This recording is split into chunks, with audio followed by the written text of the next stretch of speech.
This is Liang Bua Cave near the highland town of Ruteng on Flores Island in eastern Indonesia. I'll take you on a tour of the cave in a moment. This is the very spot where a previously unknown hominid species was discovered in 2003, Homo Floresiensis, nicknamed hobbits due to their small size.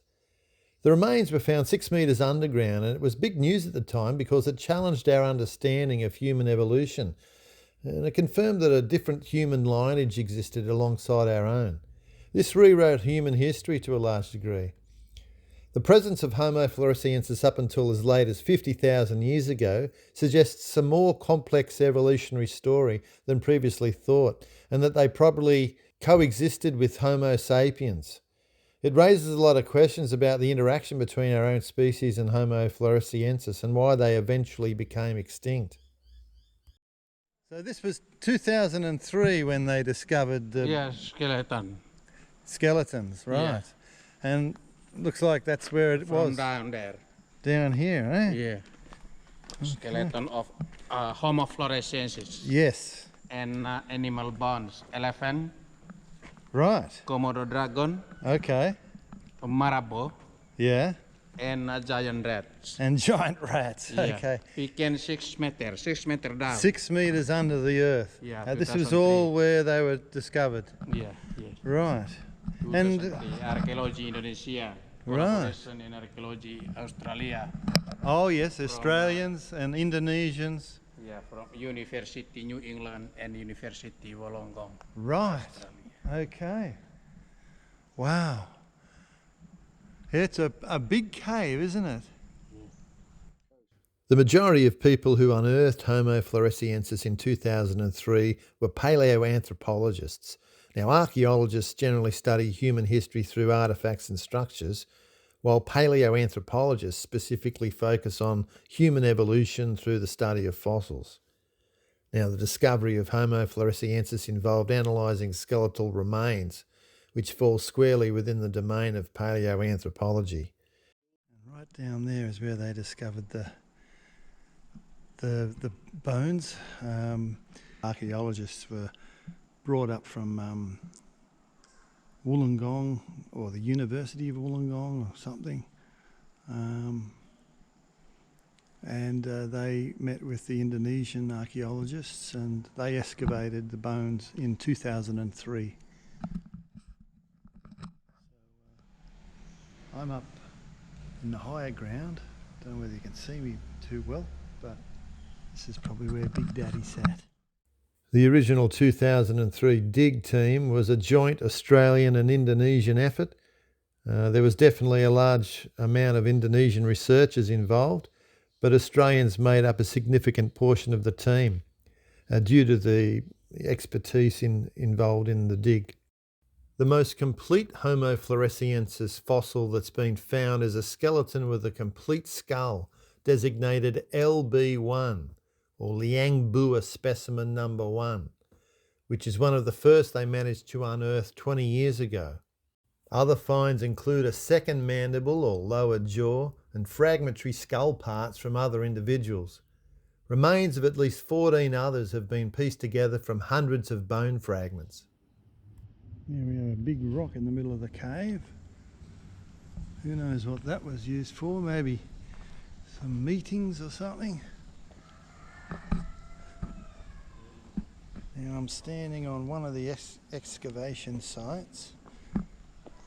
Apparently the Canadian archaeologists made that dig, and this one here is more recent, but only modern Homo sapien bones and some artifacts from a lot later were found here.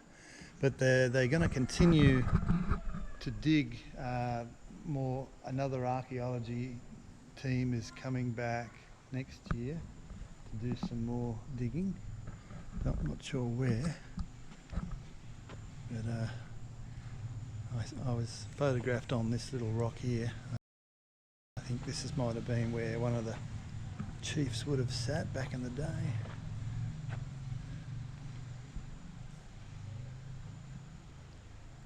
There's Ben showing few other tourists through the cave. Right. They all would have been sitting around here, I think. But that rock in the centre there, I wonder what that I mean, you know, that could be a tombstone for all you know. Don't know whether they've dug around there. But as you can see, they've dug down there and over behind them, down there where the earth has been. Oh, and there's one over there. There's one over here. Ooh, that's a bit slippery. That's the second time I've done that. Yeah, so this is another recent dig here. Just strutting around here.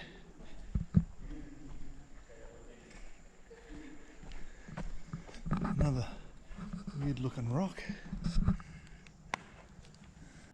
Now when you look at that stone, it looks like King Kong, as Benjamin just pointed out. Yeah. So have another look. There's his face there, up there. And I'll point it out there. There you go, that's his face. That's pretty amazing. And that's a very central part of the cave.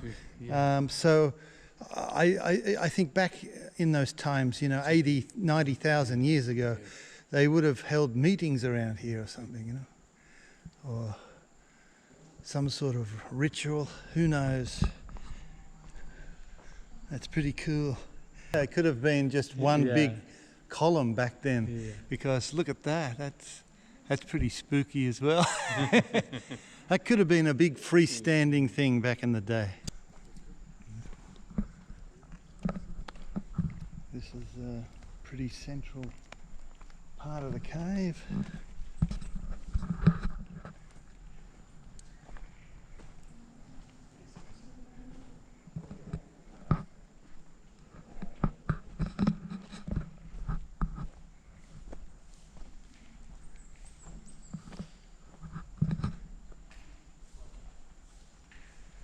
Just me and King Kong chilling out. His shoulder. Oh man, this would have been like the throne back in the day. The throne, like, it's too slippery for me to get up on it. But yeah, because all the crap keeps coming down. It makes everything really slippery. But just being here is a real buzz, you know. 90,000 years ago they were here. You know, yay high. 1 metre and 6 centimetres tall. Apparently is they've figured out the main skeleton that they've put together. Right, I'll have to read, but yes, they've found quite a few bones, haven't they? And they're still digging, right? So that's hopefully, you know, they'll find a few more and we can get some more answers. Yeah. Yeah. Yeah, it's a fascinating thing to know that this hominid existed before Homo sapiens. Yes. The exact evolutionary path of Homo floresiensis is still being debated, but recent research leans away from a direct descendant of Homo erectus. Now, the island dwarfism theory is the most likely scenario, and that is that Floresiensis evolved from an earlier Homo species, possibly similar to Homo habilis or the Dmancy hominins. And then, you know, they reached Flores Island and isolated on that island with limited resources. They underwent island dwarfism, shrinking in size over many generations. There we are, there's a bit of a timeline. I think the original dig was 2003. Obviously it sort of made headlines everywhere. But,